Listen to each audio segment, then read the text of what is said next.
फिलहाल घटनास्थल पर एसआईटी की टीम पहुंची हुई है। आईएएस अमृत अभिजात मौके पर पहुंचे हैं। अपर पुलिस महानिदेशक प्रवीण कुमार भी वहां पर मौजूद हैं। 2 सदस्यीय टीम जांच के लिए वहां पर पहुंची हुई है और जांच के लिए एफएसएल की टीम भी घटनास्थल पर मौजूद है।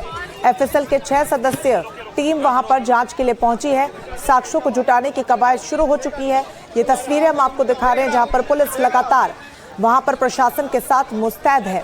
हालांकि अब जो बड़ा अपडेट है वो ये कि एसआईटी जिसका गठन कल किया सूबे के मुखिया ने, खुद मुख्यमंत्री योगी आदित्यनाथ घटनास्थल पर पहुंचे थे। एसआईटी का गठन हुआ। 2 सदस्यीय एसआईटी की टीम अब घटनास्थल पर पहुंच चुकी है और इस पूरे मामले में परत दर परत जांच भी शुरू की जा सकेगी।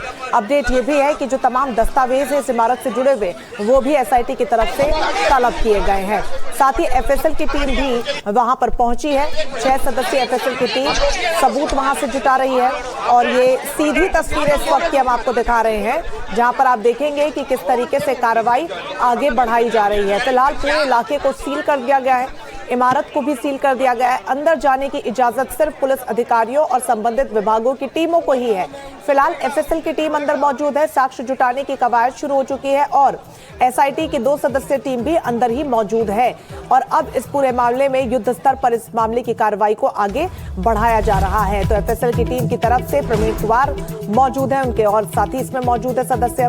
तो अग्निकांड पर एसआईटी के सदस्यों का बड़ा बयान भी सामने आ गया है। घटना के सभी पहलुओं की जांच होगी और अलग अलग पहलुओं के आधार पर ही यहां पर जांच को आगे बढ़ाया जाएगा। बता दें कि कल मुख्यमंत्री यहां पर पहुंचे थे और उन्होंने निर्देश दिए एसआईटी के गठन के और उसके बाद अब घटनास्थल पर पहुंची एसआईटी अधिकारियों का कहना है कि हर पहलुओं के आधार पर जांच आगे बढ़ाई जाएगी। सुनिए क्या कुछ कह रहे हैं अधिकारी।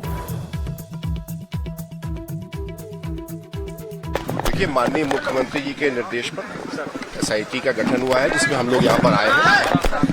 हम लोग यहाँ पर आए हुए हैं घटना के सभी पहलुओं पर गहराई से जांच करके प्रस्तुत करेंगे और कोई भी चीज ऐसी नहीं होगी जिसको इसमें रह जाए, कोई स्टोन अनटर्न नहीं रहेगा। हम लोग पूरी तरह से जांच करके फिर 7 दिन में रिपोर्ट तैयार करेंगे। मैंने कहा कि निर्धारित समय में हर आयाम पर हम लोग जांच करेंगे और जांच के पश्चात निश्चित को भेजा जाएगा। अभी हम लोग यहाँ पहुंचे हैं, स्थल का निरीक्षण करेंगे। राज्य सरकार के क्रम में जो जांच आदेश का दिया गया उसमें सब लोगों से मिलेंगे, यही अभी कहना है। ठीक, तलब भी आपने किया था, डॉक्यूमेंट्स मांगे थे एलडीए से। अभी कार्रवाई प्रारंभ ही की है, ठीक है, वो समय से हम लोग करेंगे। ठीक है। तो अधिकारियों का क्या कुछ कहना है हमने आपको सुनवाया। इस पूरे मामले में हर पहलू की परत दर परत जांच होगी, अधिकारियों ने कहा, और 1 हफ्ते का समय दिया गया एसआईटी को रिपोर्ट सौंपने को लेकर। बहरहाल यही वो इमारत है जो कल तक गुलजार थी। यहाँ पर लोग मौजूद थे, एक पेट शॉप यहाँ पर संचालित हो रही थी, साथ ही यहाँ पर एक सॉफ्टवेयर डेवलपमेंट का इंस्टीट्यूट भी था। लेकिन आज इसके हालात देखिए, जलकर राख हो चुकी है और जो लोग कल इसमें मौजूद थे उन्होंने कभी नहीं सोचा था कि अगला सवेरा वो देख भी नहीं पाएंगे। फिलहाल इस पूरे मामले में सियासत भी गर्माती हुई नजर आ रही है। विपक्ष लगातार सरकार पर कई बड़े सवाल दाग रहा है क्योंकि अब पिछले ही महीने राजधानी दिल्ली में भी इसी तरीके का बड़ा अग्निकांड सामने आया। लेकिन सवाल यह है कि उससे राज्य दर राज्य सरकारों ने, प्रशासन ने, टीमों ने, विभागों ने, अधिकारियों ने क्या सीख ली। बहरहाल इस पूरे मामले में अग्निकांड की घटना सामने आने के बाद अब कार्रवाई तेज हो चुकी है और इस पूरे इलाके में अन्य कोचिंग्स जो हैं उनको भी सील करके कार्रवाई की जा रही है। तो इस पूरे घटनाक्रम में 15 जानें चली गई और इन 15 मौतों के साथ राख हो गए वो सपने जिन्हें संवारने के लिए बच्चे गर्मियों की छुट्टी में उस एनिमेशन सेंटर पहुंचे थे। लेकिन सवाल यह है कि इस दर्द का, इस बर्बादी का, सिस्टम की इस नाकामी का असली जिम्मेदार कौन है, समझिए।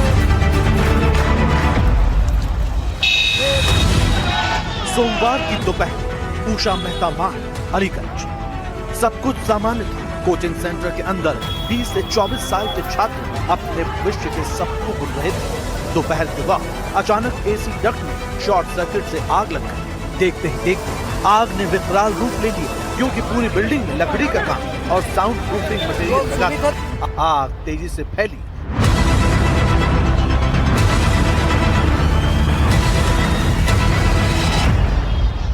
सबसे खौफनाक बात ये रही कि बिल्डिंग का मुख्य दरवाजा इलेक्ट्रॉनिक लॉकिंग सिस्टम से लैस था। जैसे ही बिजली कटी, दरवाजा जाम हो गया और अंदर मौजूद छात्र एक कंक्रीट के चैम्बर में फंस गए। यहाँ काफी पहले तो काफी कम थी और हम लोगों ने सब लोगों ने यहाँ पे फोन ऑन करा, लेकिन फायर ब्रिगेड ने टाइम लगा आने में? कम से कम 45 मिनट लग गया। और एक बंदा ऊपर से गिरा था। कौन से फ्लोर से गिरा था वो सबसे ऊपर वाले फ्लोर से गिरा था, उसकी कमर की हड्डी टूट गई। मतलब इनके हम लोग ने ईंटें से उठा के शीशे से फोड़े, अंदर बहुत धुआं था, इतना धुआं तो जब शीशे अंदर चलता क्या था? लाइब्रेरी थी और पढ़ाई करते थे लाइब्रेरी? जी। कोचिंग थी। अच्छा, तो बच्चे गिरे, आपने गिरते हुए भी देखा? नहीं, गिरते हुए नहीं, हम लोग ने तार से उतारा था उन लोग। इन तस्वीरों को गौर से देखिए। इस वक्त धुआं पूरे कमरे में भर चुका था।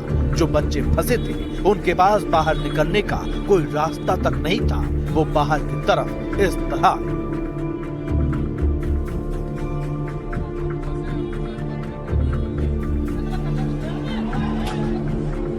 धुआं इतनी तेजी से सीढ़ियों के रास्ते ऊपर चढ़ा कि बच्चों को बाहर निकलने का रास्ता ही नहीं मिला। जान बचाने की जद्दोजहद में एक शख्स ने दूसरी मंजिल की खिड़की से नीचे छलांग लगा दी। वो नीचे खड़ा नहीं हो पाया, सीधे लोहे के ग्रिल पर गिरा और लहूलुहान हो गया। ये वीडियो बनाने के बजाय अगर थोड़ा ध्यान दे लिए होते तो आज इतने सारे बच्चे सब बच गए होते। मेरा बेटा भी आज जिंदा होता, मेरा बेटा भी होता दुनिया में। मेरी तो दुनिया उजड़ गई। कॉल आया था पापा को कि पापा बचा लो। जो इस मौत के कुएं से बाहर जिंदा निकल पाए, उनकी आंखों में अभी भी खौफ तैर रहा है, जिसे वो जिंदगी भर नहीं भूल पाएंगे। जिस वक्त ये हादसा हुआ उस वक्त अंदर क्या मंजर रहा होगा, इसका अंदाजा इन तस्वीरों से लगाया जा सकता है।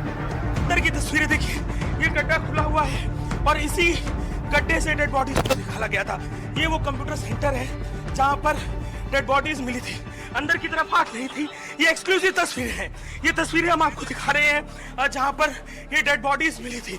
एक्सक्लूसिव तस्वीरें हम दिखा रहे हैं अंदर की तमाम। देखिए अंदर आग के बाद किस तरीके से सब कुछ बिखरा हुआ है, अंदर का असर हम आपको दिखा रहे हैं।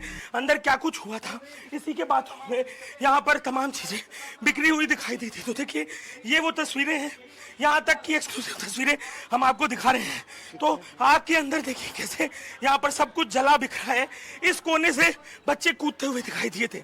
ये जो कोना है, इसी कोने से तार को पकड़कर बच्चे कूदते हुए दिखाई दिए थे।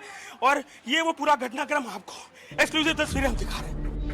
इस हादसे की गूंज दिल्ली तक सुनाई दी। प्रधानमंत्री नरेंद्र मोदी ने ट्वीट कर गहरा दुख जताया और मृतकों के परिजनों को 2 लाख रुपए और घायलों को 50,000 रुपए की आर्थिक सहायता की घोषणा की। वहीं मुख्यमंत्री योगी आदित्यनाथ ने अपना अलीगढ़ दौरा तुरंत रद्द किया और सीधे लखनऊ पहुंचकर घायलों का हाल जाना। उत्तर प्रदेश सरकार ने मृतकों के परिवार के लिए 5-5 लाख रुपए के मुआवजे की घोषणा की है।